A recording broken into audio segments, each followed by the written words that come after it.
Hello everyone. Welcome to my channel of handwriting Thai. मैं Poonam Katiyal, graphologist and signature analyst आज आपके सामने एक नए टॉपिक के साथ आई हूँ। आज का हमारा टॉपिक है लिखाई की रिदम और इमोशन। जैसा कि रिदम रिदम टर्म से ही आपको बिल्कुल क्लियर हो गया कि कैसे ये रिदम्स हमें दिखाई देती हैं। यूजली हम ये रिदम्स कहाँ देखते हैं? ज़्यादातर दिल की धड़कनों में हमें ऐसा लगता है, जो कि बहुत ही कॉमन धड़कन है। परंतु सिर्फ और सिर्फ ये रिदम्स हम दिल की धड़कन में ही नहीं सुनते।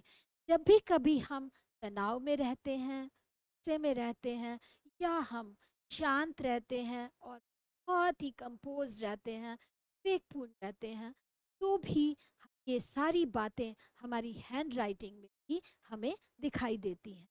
यानी कि हमारे गुस्से का, हमारे हैप्पीनेस का, हमारे कामनेस का, ये सब चीज़ों का जो असर है वो हमारी हैंड पर दिखाई देता।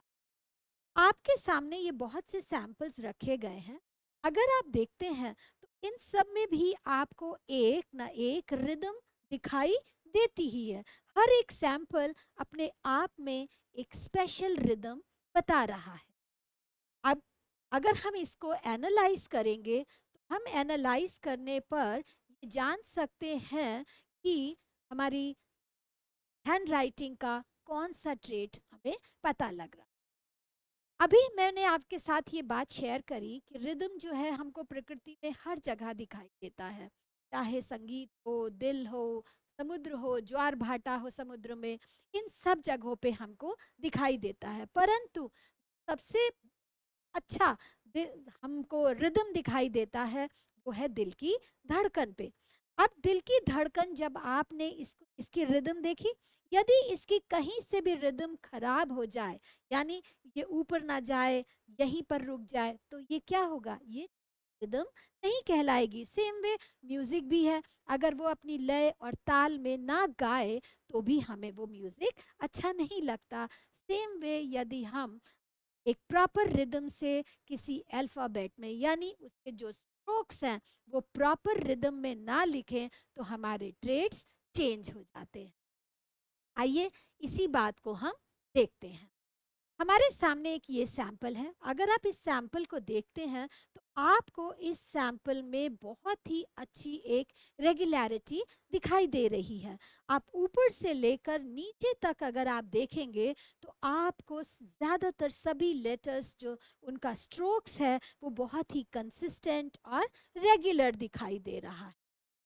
जब हमको ये कंसिस्टेंसी यहाँ पर दिख गई, रेगुलरिटी दिख गई, तो इसका मतलब है कि यहाँ पर हमको एक पर्टिकुलर ट्रेट है वो नज़र आ रहा।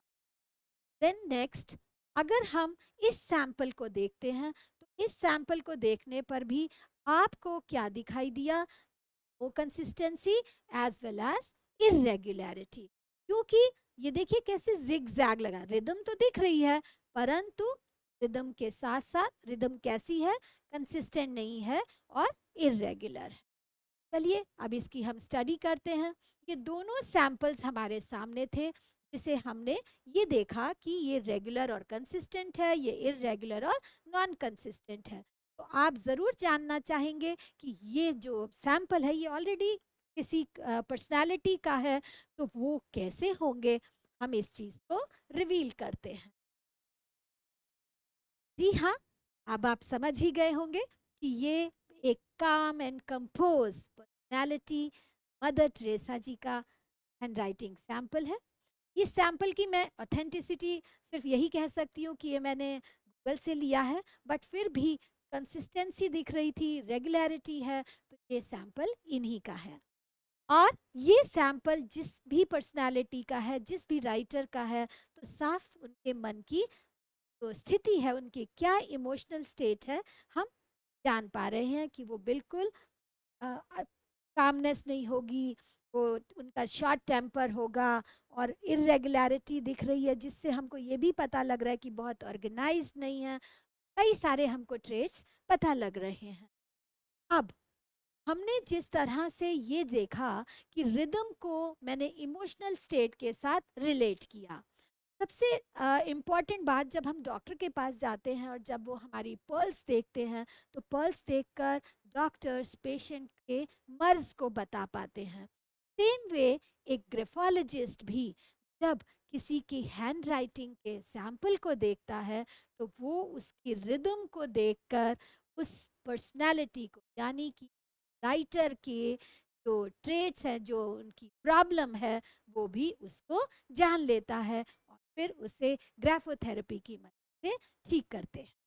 तो यहाँ पर जो कंपैरिजन था एक डॉक्टर का एक एक्सपीरियंस ग्राफोलॉजिस्ट के साथ, जो कि जैसे डॉक्टर सेंसिटिव होते हैं, पल्स को देखकर सब समझ जाते हैं, सेम वे एक experience graphologist rhythm of hand writing को देखकर भी सब समझ जाते हैं कि पर्सन की इस वक्त कैसी इमोशनल फीलिंग है।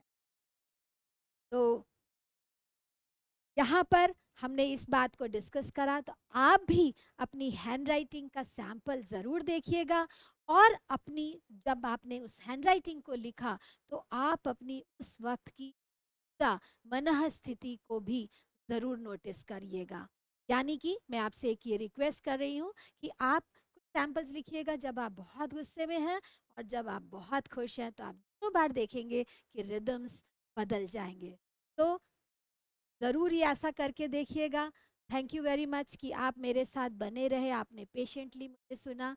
यदि आप मेरे इस वीडियो को लाइक करते हैं, तो इसे ज़रूर पसंद करिए, इसे लाइक कीजिए और इस चैनल को सब्सक्राइब कीजिए, ताकि मैं आपके लिए और भी अच्छे वीडियोस लेकर आऊँ।